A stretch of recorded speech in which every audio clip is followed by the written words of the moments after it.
Hello and welcome to this League of Legends video and the first of its kind on this channel. And in this one we will be taking a look at the best performing champions for each and every single role. That's right, no longer just the best junglers, we are now the best champions. And these will be the best performing currently in solo queue, as well as suggested ones that are good for pretty much every single rank. We will do approximately 8 champions for each role, and I will indicate whether they are good in low MMR, high or mid, all of that, and perhaps a few puns. I apologize in advance. And of course, please let me know what role and what champions you are having success with in your placement so far. Maybe we can inspire some other people in our comment section to ditch the meta and live a little bit on the edge. If you do enjoy these videos and the layouts that we have in these best champions top jungler guides, please consider liking and of course subscribing for all the season 10 content coming your way.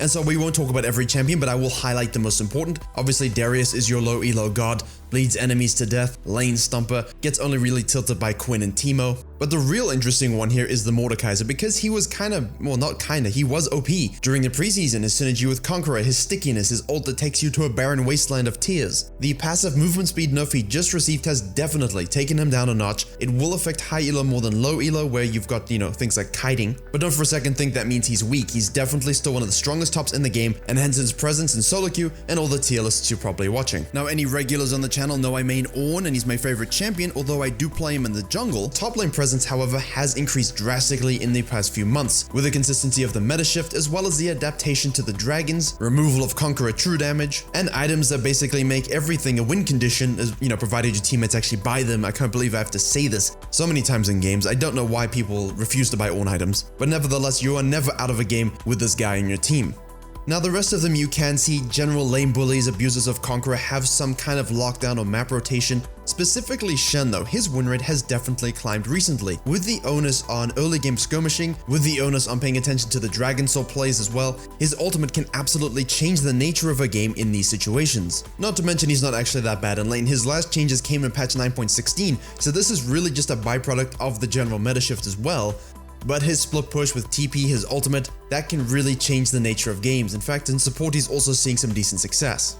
And of course, on that note, I have to talk about Quinn.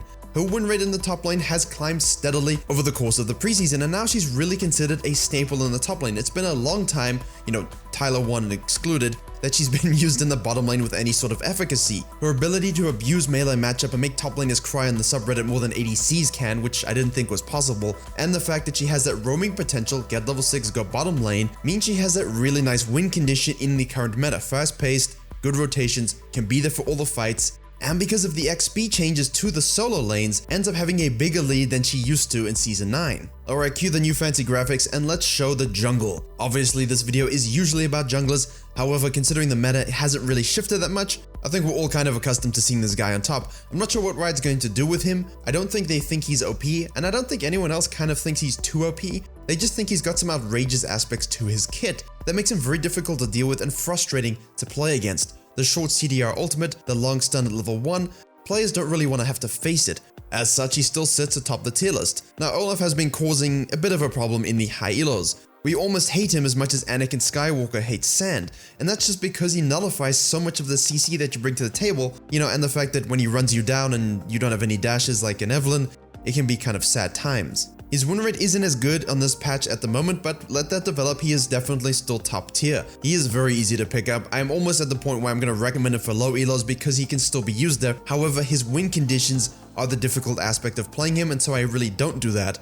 Definitely mid MMRs upward, this is a go-to. Now, of course, I like beards. Many Vikings like beards, but some people like the smooth-shaven e-boy style where they can't grow beards. I'm very sorry, Lee Sin. It's okay. At least you can get LP. What used to be considered very difficult champion and only recommended for super high MMR, once upon a time we used to ogle when Lee Sin did the NSAC move, now we just kinda go eh. When his usage rate and his win rate around the mid MMRs is so high, then you know his numbers are probably just a tad bit too elevated. A champion of his skill cap really shouldn't be seeing that success rate in the lower tiers, but nonetheless, there he is. And on that note, Elise, same kind of thing. Her early game, her current kit is looking very, very good right now. Super juicy. You like those early ganks? I did a video last week, go check it out. I also featured her in a video I did with Mobalytics this week, so I'll definitely link those both in the description.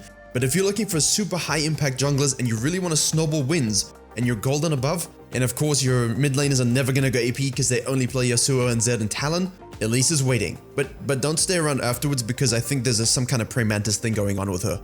And the rest of the list I think is self-explanatory, but boom, boom, boom, we have a bonus jungler.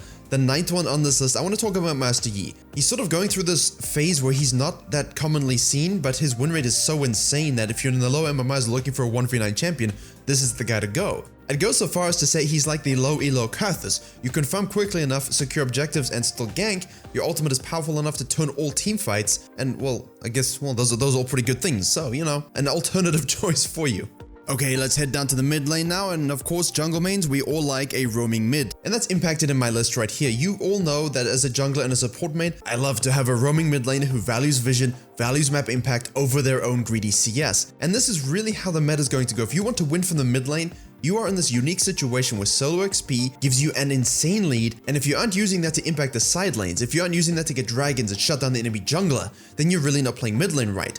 And of course, as I said that, you were seeing clips of Diana. She's just very, very strong. Her synergy with Conqueror, Nash's Tooth, and the valuable Ardent Sensor, plus that new Wamba ultimate has definitely made her top tier. At least with Graves, when you take away the 5 AD, it impacts his autos, it impacts his spells, it impacts his clear. It actually had a 3% win rate shift in his champion. With Kassadin, you took away 5 movement speed. He didn't care about your movement speed, he has his ultimate. He just, you know, kills you. Look at this, he just kills you. Yeah, you better win before level 16, that's all I have to say. And oh, Katarina, the nightmare of low MMRs. This is your reset champion, the Conqueror Abuser, the Hextech Gunblade heal bot, resets abound. If you lose lane, not a problem.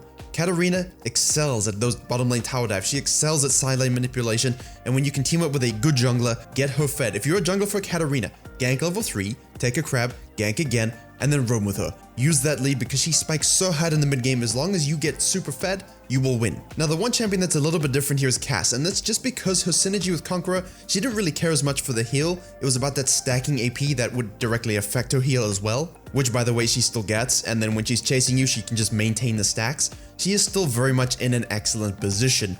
And in my honest opinion, I think a lot of people are just sleeping on her a little bit because of the Conqueror nerfs, rather than realizing why she takes it in the first place. And the rest of the picks really have something that we all love: roaming, a little bit of wave clear, and assassination potential. Everything you could want in a good mid laner. Alright, let's shift down to the bottom lane, and I'm not going to say a misfortune just because I had a horrific experience against a Yamoto Cannon support and a Misfortune ADC. I totally won lane, by the way, we just lost the game because Misfortune's damage is absolutely outrageous. Not only is she easy enough to use, her ultimate can change any course of game. Low elo, high elo, mid elo, next year's elo, all elos, very, very good with the Misfortune. Order them down, activate the Conqueror, hit them with the full damage spells at 10 stacks, and then laugh in their face with mountains of damage. Can I make that joke? Aphelios, his numbers, I mean, he got touched a little bit and you will see the win rate dip, but I still think he can be kind of difficult to deal with. And with Caitlyn looking pretty good in the latest cinematic, that rounds out your best 3 ADCs, I think you might see that synergy with other tier lists also. And even though Senna has been shifted and adjusted, her ADC is still so good. And like Ashe, you'll see clips of both of them now, they provide utility, either through heals, range, CC. It's something that can be so invaluable in so many games that are not on the high MMRs. And that's why I think ADC is in such a good position if you want to climb at the moment. Yes, the shared XP is kind of down, but the champions that you can use to carry either do insane amounts of damage like Misfortune, provides insane CC, or gives you that CC as well as heals with Senna. Yes, she's meant to be a support, she actually still performs way better in the ADC. Turns out, you know, marksmen, they're pretty good at doing that. Now onto the supports. There is only one. There can be only one, I suppose, that is this tanky and does this much damage. Why does Nautilus still exist? Please nerf him. I'd like to play things where I don't automatically die to a Senna Nautilus bottom lane. Lots of damage, lots of tankiness, best all-round champion. He is a supreme kill lane, and with that lockdown ultimate, when you hit that spike at the dragon, when you hit that spike looking for Herald, basically if you are a good Nautilus, you should have no problem finding wins, even if your ADC is a half-baked skinless potato, which seems to be a trend this weekend. On that note, if you don't like Nautilus or you don't feel like being a sinner, as Alice would say, Leona and Blitzcrank are very good alternative choices. Tanky with tons of CC, that means you can engage, it means you can peel. However, don't let that distract you from the fact that Nami just got a whole bunch of buffs. A lot of people were tweeting when this was announced and are seemingly saying so still that this was a really hefty buff to her. Buffing the abilities of your lane partner, or basically anyone in your team, can turn the course of a 2v2 fight or even mid-game skirmishes.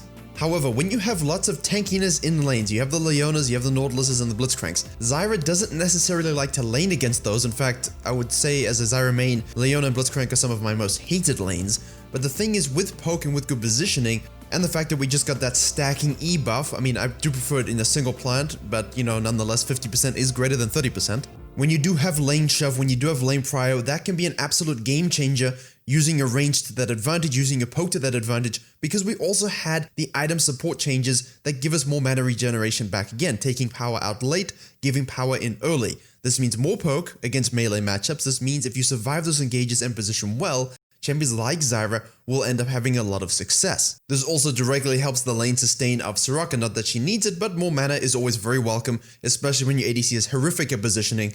Low elo players, if you like enchanting, this is who you play, because eventually you will win just as a byproduct of your heal scaling, your global ultimate, and not to be underrated, that's silence. And finally, we all hate him for the funneling stuff, but do keep an eye on that Taric. His win rate and performance is creeping up very nicely. I do think that's a bit of a sneaky OP there. And along with him on that right is definitely Bud. His win rate is also looking very spicy. Don't sleep on either of these two picks. Okay, thank you very much for watching. This was the first edition. If you have suggestions about the format or anything about the video that you would like to change, please let me know. If you want me just to go back to junglers and stay in my lane, I can also do that, but every now and then the galaxy needs saving and you must leave Tatooine. Please do like, share, and comment if you enjoyed this video. Best of luck in all your placements. I will link some videos on the end screen that might help you in that endeavor. Please do subscribe for more League of Legends content coming very soon. And as always, I will see you all in the next tutorial.